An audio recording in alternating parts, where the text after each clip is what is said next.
As Americans return to work today, the president ramps up his push for Congress to approve a military strike in Syria. He meets face-to-face today with lawmakers, but a bigger test could come hours later. We have team coverage this morning. We'll get to the Middle East in just a moment. Let's begin, though, in Washington with ABC's Taman Bradley. Good morning, Taman. Good morning to you, Diana. Good morning, John. Tonight, President Obama heads overseas where he'll court international support for a military strike in Syria. Before leaving, he'll try to win over members of Congress.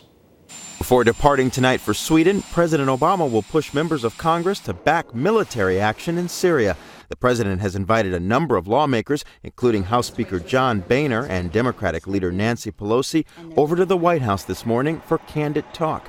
Mr. Obama appears to have already won tentative support from two Republican senators, Lindsey Graham and John McCain. I think we have found some areas that we can work together, but we have a long way to go. McCain says he isn't sure a vote authorizing a military strike on Syria would pass. I really have no ideas because I think a lot of people have not made up their minds. Some lawmakers who've received a classified briefing on Syria by the president's national security team remain skeptical. I don't see where the Assad regime has posed a direct threat to America or its allies. Others think the U.S. should take action against Bashar al-Assad's regime, but need further explanation about the president's call for a limited strike. What's missing right now is the plan of action about what would happen in the event that the United States did use some type of force against Syria. In Syria, rebels battling the Assad regime are furious that President Obama delayed military action so that Congress can vote. The rebels sought to exploit strong emotions.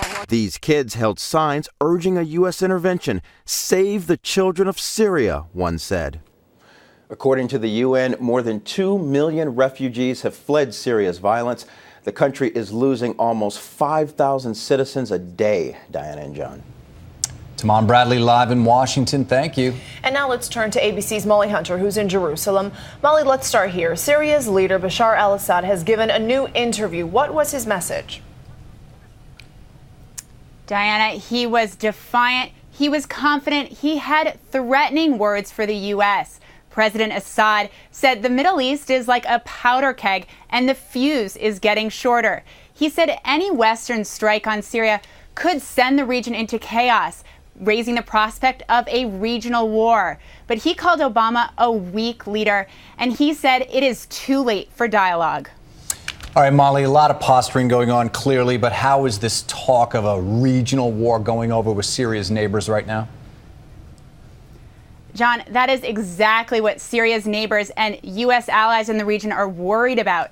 Israel is on alert, and here in Jerusalem, Israeli officials aren't saying much. Look, they would like Assad gone, but they're most worried about a post-Assad Syria. They don't know what that's going to look like.